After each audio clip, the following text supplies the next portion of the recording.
안녕하십니까. 예, 정원호입니다.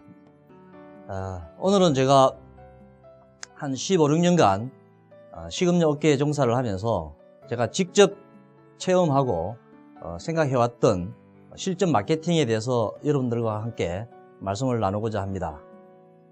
오늘 이 시간에는 새로운 사업을 신규 사업을 준비를 하고 새로운 아이템을 시작을 할 때 큰 그림을 그려야 된다 라는 주제로 말씀을 드리겠습니다.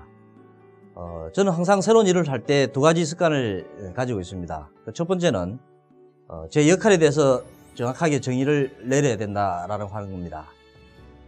제가 무슨 일을 해야 될지 역할을 정확하게 정의함으로 해서 제가 주도적인 역할을 수행할 수 있다라는 믿음이 있기 때문입니다.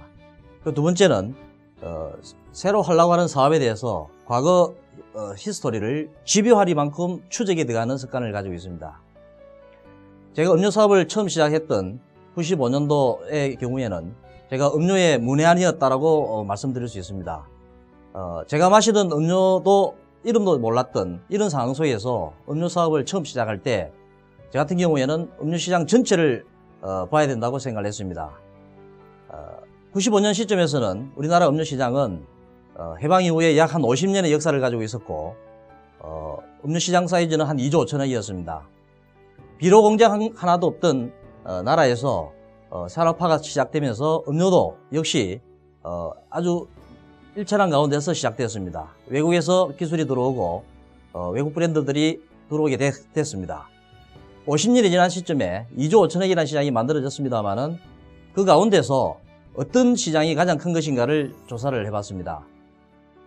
오렌지를 중심으로 한 주스 시장이 한 45%였고 사이다 콜라 같은 탄산 시장이 35%였습니다.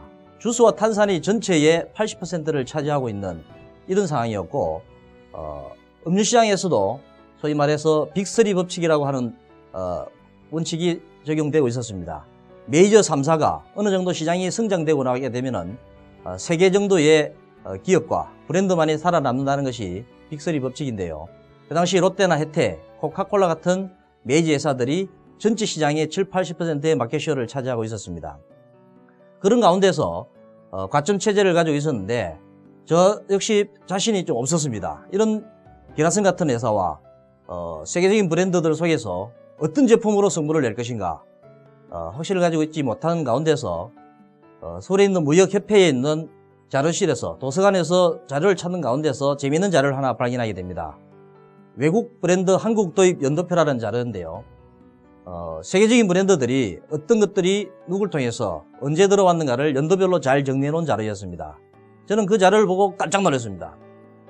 제가 정리해 놨던 우리나라 음료 시장의 최고 1등 브랜드에서부터 숫자가 잡히는 마지막까지 자료를 가지고 있었는데 외국 브랜드 한국 도입 연도표라는 자료 안에 그 모든 브랜드들이 다 들어가 있다는 사실을 발견하게 된 겁니다. 저는 깜짝 놀라서 며칠간 잠을 이루지 못했었는데 세계적인 제품들이 한 30-40% 정도는 한국에 들어와 있을 거라고 생각을 했었는데 거의 90% 이상의 제품들이 한국 시장을 장악하고 있다는 사실을 그 자료를 통해서 알게 됐습니다.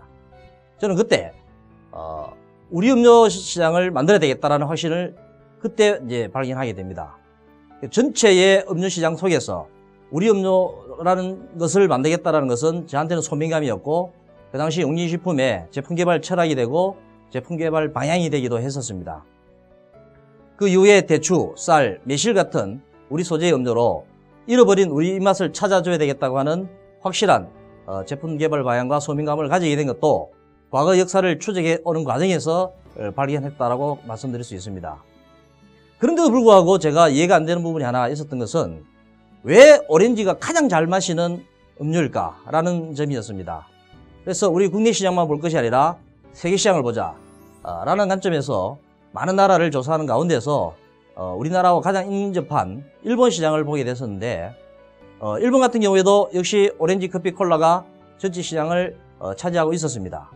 그런데 일본의 역사는 110년의 역사를 가지고 있었고 메이지 유신 이후에 일찍 음료 산업을 받아들였습니다만은 우리보다 한 10배 큰 25조의 시장을 가지고 있다는 걸 발견해야 됩니다. 인구는 우리보다 2.5배밖에 안 되고 국민소득이나 물가 수준을 감안하더라도 우리에 비해서 5배 이상의 크다는 것은 이해하기 어려웠습니다. 근데 왜 10배 이상 클 것인가? 우리한테 잠재되어 있는 시장은 없는 것인가? 라는 의문을 가지게도 되었습니다. 어쨌든 아이템을 중심으로 접근하기보다는 전체 시장을 보고 그 속에서 틈새 시장을 찾아내고 또 기회 요소를 찾아내는 이런 작업들을 시작하는 것이 새로운 신규 사업, 신규 아이템을 찾아내는 데 있어서 가장 중요한 요소라고 저는 생각이 듭니다.